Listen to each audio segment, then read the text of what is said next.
ஏண்டா முண்டம் அத பத்தி பேசாம எதனா பத்தி பேசுவாங்க? அசிங்கமா போய் ரோட்ல நடக்க முடியாது. அத்தனை ஆதாரத்தை வச்சிருக்கிறேன். பச்சையா பேச ஆரம்பிச்சிருவேன். உனக்கெல்லாம் மரியாதை கொடுத்து பிரயோஜனமே இல்ல. இலவசமா புள்ளதாரன்னு சொன்னா நீ ஏற்பியா? எடப்பாடி பழனிசாமி படுத்திருக்காரு. தமிழக அரசியல் களம் இன்று தரவுகளையும் திட்டங்களையும் விவாதிக்கும் களமாக இல்லை. மாறாக தனிநபர் விமர்சனங்களும் கேலி கிண்டல்களுமே தலைவர்களின் மொழியாகிவிட்டன. திருட்டு ரயில் ஏறி வந்தவர்களுக்கு உங்களுக்கு இவ்வளவு யதார்த்தம்னா? இந்த அனுபவம் எனக்கு கிடையாது. பதவிக்காக போய் யார் காலனி ஒரு அனுபவம் எனக்கு கிடையாது. இதையே பெரும்பாலான அரசியல் தலைவர்கள் கையில் எடுத்திருக்கிறார்கள்.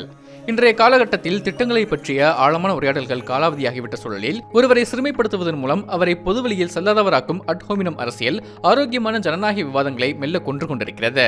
கடந்த சட்டமன்ற தேர்தலிலும் இதே போன்ற மோசமான எல்லை மீறிய தனிநபர் வசவுகள் அரங்கேறின. சொல்லப்போனால் பல ஆண்டுகளாகவே இதே நிலைதான் தமிழக தேர்தல் களத்தில் தொடர்வதாக கூறுகிறார் பத்திரிகையாளர் கவிதா முரளிதரன். இது பல வருடங்களா இருக்கு, பல பத்தாண்டுகளா இருக்குன்னு சொல்லலாம். பொதுவாவே பல தலைவர்கள் இல்ல பல அமைப்புகள் இல்ல பல இயக்கங்கள் இது செய்யற விஷயமா நான் பாக்கிறேன். இப்போ உதாரணத்துக்கு சில வருடங்களுக்கு முன்னாடி நடந்த ஒரு தேர்தல் அப்போ வெஸ்ட் பெங்கால்ல பிரைம் மினிஸ்டரா இருக்கக்கூடிய மோடி ஒரு கேட் கால் மாதிரியான ஒரு விஷயத்தை தீதி ஓ தீதின்னு மம்தா பானர்ஜியை பார்த்து பண்ணது நம்ம எல்லாருக்குமே தெரியும். எனக்கு தெரிஞ்சு காங்கிரஸ்ல இருக்கிற தலைவர்கள், தமிழ்நாட்டில் இருக்கக்கூடிய தலைவர்கள் கூட மோசமான தனி மனித விமர்சனங்களையும் அவதூறுலையும் வச்சிருக்காங்க. யாராவது வச்சுக்கிறாங்களா? அந்த அம்மாவை வச்சுக்காத போது இந்த மாதிரி பேசுது. ஆப்வியஸ்லி நான் எடப்பாடி பழனிசாமி மக்களை சந்திக்கிறார், தன்னை ஒரு முதல்வர் வேட்பாளராக முன்னிறுத்திக் கொள்கிறார் அப்படின்னா அவர் எல்லா விதத்திலுமே தன்னை ஒரு உதாரணமாக முன்னிறுத்திக்கணும். அந்த விஷயத்துல அது ரொம்ப மோசமான மிக மிக இந்த அதுவும் குறிப்பா இந்த தேர்தல்ல அவர் உதயநிதியோட தனிப்பட்ட வாழ்க்கையை விமர்சிக்கிறேன்னு சொல்லிட்டு அவர் பேசக்கூடிய விஷயங்கள், கனிமொழியை பத்தி அவர் பேசக்கூடிய விஷயங்கள் எல்லாம் மிக ஹிட்டிங் பிலோ த பெல்ட்னு சொல்றாங்கல்ல, நியூலோ ஒரு புதிய வீழ்ச்சியா நான் இந்த தேர்தல்ல இது பாக்குறேன். இதெல்லாம் ஒரு தலைவரோ ஒரு முதல்வர் வேட்பாளரோ செய்யக்கூடிய விஷயம் இல்லை அப்படின்னு நான் நினைக்கிறேன். என்ன போட்டோ தெரியுமா? டெல்லிக்கு போய் 4 கார் மாறி மோடியை போய் சந்திச்சுட்டு வெளில வரும்போது மூஞ்செல்லாம் மூடிக்கிட்டு அழுதுகிட்டு வெளில வந்தாரு. அந்த போட்டோ தான் இந்த போட்டோ. முதலமைச்சர் நாற்காலியை இலக்காக கொண்டு செயல்படும் உதயநிதி ஸ்டாலின் போன்ற தலைவர்கள் எதிர்க்கட்சியினரை கிண்டல் செய்து பேசுவது தலைமைக்கு அழகல்ல என விமர்சிக்கும் கவிதா முரளிதரன், மேடை பேச்சு என்பது வெறும் கைதட்டல்களுக்கானது மட்டுமல்ல, அது ஒரு தலைவரின் ஆளுமையை தீர்மானிப்பது என்பதையும் சுட்டிக்காட்டுகிறார். நான் காலில் விழுந்து தப்பு சொல்லவே இல்லைம்மா, காலை வாரி விட்டாரு. உதயநிதியை பொறுத்த வரைக்கும் எடப்பாடி பழனிசாமி பற்றி அவருடைய ஆளுமையை பற்றியான ஒரு விமர்சனமா அதை முன்வைக்கிறாரு. மக்கள்கிட்ட நெருக்கமாக உணரக்கூடிய ஒரு மொழியை அவர் கையாளுகிறார். ஆனால் அதுல அது நல்ல விஷயம் நான் நினைக்கிறேன். ஆனா அதுல அவர் கூடுதல் பொறுப்புணர்வோடு செயல்படணும் அப்படின்றது கட்டாயமாக ரொம்ப முக்கியமான விஷயமா நான் பாக்குறேன். அவரால் மக்கள்கிட்ட ஈஸியா நெருங்க முடியும்.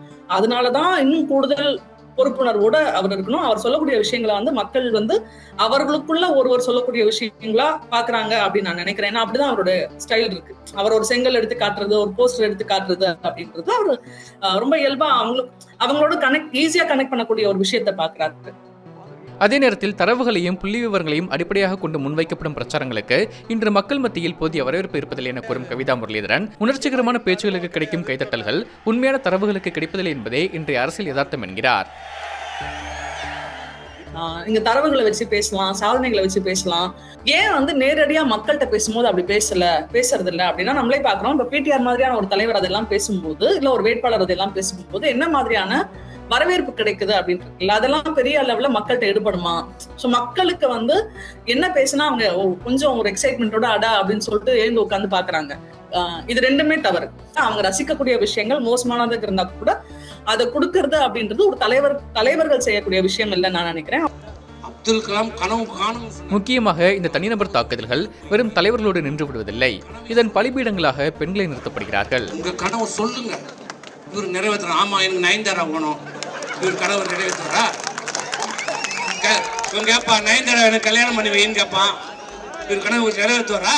குறிப்பாக மாற்றுத்தரப்பு கருத்துக்களை முன்வைக்கும் பெண்கள் களத்தில் மட்டுமல்லாது சமூக வலைதளங்களிலும் இணையவழி தாக்குதலுக்கு ஆளாவதாகவும் இது நமது சமூகத்தில் மிக இயல்பான ஒன்றாகவே கட்டமைக்கப்பட்டுள்ளதாகவும் கவிதா முரளிதரன் குற்றம் சாட்டுகிறார். ஒரு உதாரணத்துக்கு ஒரு சோசியல் மீடியால திமுகவை சேர்ந்தவர்களோ, அதிமுகவை சேர்ந்தவர்களோ, பாஜகவை சேர்ந்தவர்களோ எப்படி ஒரு எதிர்கருத்து வைக்கக்கூடிய ஒரு பெண்ணை அபியூஸ் பண்றாங்க அப்படின்றது எல்லாமே நம்ம தொடர்ச்சியா பாக்குறோம். நான் ஒரு சில விஷயங்களை எழுதும் போது பாஜக வந்து என் மீது இந்த மாதிரியான ஒரு அவதூறையோ தனிமனித விமர்சனத்தையோ வைத்தால் எனக்கு அது அவ்வளவு சங்கடப்படுத்துறது இல்லை. ஏன்னா எனக்கு தெரியும் பாஜக என்ன மாதிரியான ஒரு கருத்தியல் பின்புறத்துல இருந்து வராங்க, அவங்களுக்கு என்ன மாதிரியான ட்ரைனிங் இருக்கும் அப்படின்றதுலாம் எனக்கு தெரியும். ஆனா இப்போ டிஎம்கேல இருந்து இருக்கிறவங்க வந்து அந்த கருத்தை வந்து கருத்தா எடுக்காம அவங்க தனி மனித அவதூறு இல்ல விமர்சனம் செய்யும் போது அது நிச்சயமாக எனக்கு ஒரு பெரிய சங்கடத்தை தருது. ஏன்னா நம்ம டிஎம்கே இருந்து அதை எக்ஸ்பெக்ட் பண்ணல. விஜய் அண்ணா, விஜய் தம்பி, விஜய் பையன்ட்டு தான் எல்லாருமே சொல்றாங்க. என்ன இதுக்காக இவ்வளவு ஏன் அவதூறா பேசுறீங்க பெண்களை? இந்த புள்ளியில் தான் தமிழக வெற்றிக் கழகத்தின் ஆதரவாளர்களும் வந்து இணைகிறார்கள். விஜயின் தமிழக வெற்றிக் கழகத்தின் மீது கருத்தியல் ரீதியாக 1000 விமர்சனங்கள் இருக்கலாம். ஆனால் அக்கட்சியை ஆதரிக்கும் பெண்கள் மீது ஏற்படும் ஆபாச தாக்குதல்களையும் அவதூறுகளையும் ஒருபோதும் ஏற்க முடியாது என கூறும் கவிதா முரளிதரன், இத்தகைய அநாகரிக அணுகுமுறைகள் திராவிட அரசியலை விட்டு ஏற்கனவே விலகிச் செல்லும் தலைமுறையை இன்னும் கூடுதலாக விலகிச் செல்ல வைக்கும் என்கிறார். டிவிகே மேல எனக்கு நிறைய கடுமையான விமர்சனங்கள் இருக்கு. ஆனா இன்னொரு பக்கம் விஜயோட ஏதோ ரைட் ஆர் ராங் அந்த பெண்கள் வந்து விஜய்க்கு சப்போர்ட் பண்றாங்க. என்னதான் பேசினாலும் அவங்கள இந்த மாதிரி மோசமாக விமர்சிப்பது, அவதூறு செய்வது அப்படின்றது வந்து சரியில்லை அப்படின்னு நினைக்கிறேன். குறிப்பா பொன்ராஜ் எல்லாம் வந்து அதை வந்து பெரியார் வந்து அந்த ஆடியோ நான் கேட்டேன். பெரியார் வந்து அப்படிதானே ஷாக்கிங்கா தானே பேசியிருக்காரு அப்படின்னு. ஒரு நாளும் பெரியார் வந்து இந்த மாதிரியான விஷயங்களை வந்து பேசினது இல்லை அப்படின்னு நான் நினைக்கிறேன். ஸோ இந்த மாதிரியான ஒரு இப்படி நம்ம செய்யும் போது நம்ம ஒரு குழுவை வந்து ஏலியனேட் தான் பண்றோம். அவங்க கிட்ட நம்ம உரையாடுவதற்கான ஒரு ஏற்கனவே சொன்ன விஷயம் தான், உரையாடுவதற்கான ஒரு வாய்ப்பை மிஸ் பண்றோம். அவங்களுக்கு நீங்க என்ன தப்பு பண்றீங்கன்னு நம்ம உணர்த்துவதற்கான, புரிய வைப்பதற்கான ஒரு வாய்ப்பை வந்து நம்ம மிஸ் பண்றோம் அப்படின்னு நான் நினைக்கிறேன். மேடை பேச்சின் தரம் என்பது வெறும் கைதட்டல்களில் இல்லை, அது நாம் அடுத்த தலைமுறைக்கு விட்டுச் செல்லும் அரசியலில் இருக்கிறது. அந்த வகையில் தனிநபர் தாக்குதல்களும் பெண்களுக்கு எதிரான அவதூறுகளும் வருங்கால தலைமுறையை அரசியலில் இருந்து அந்நியப்படுத்தக்கூடும். இது வெறும் அரசியல் தலைவர்களுக்கான எச்சரிக்கை மட்டுமல்ல. இத்தகைய தரம் தாழ்ந்த விமர்சனங்களை ரசிப்பதன் மூலமோ அல்லது கடந்து செல்வதன் மூலமோ நாமும் இதற்கு துணை போகிறோமா என்ற சுய பரிசோதனைக்கான தருணமும் கூட.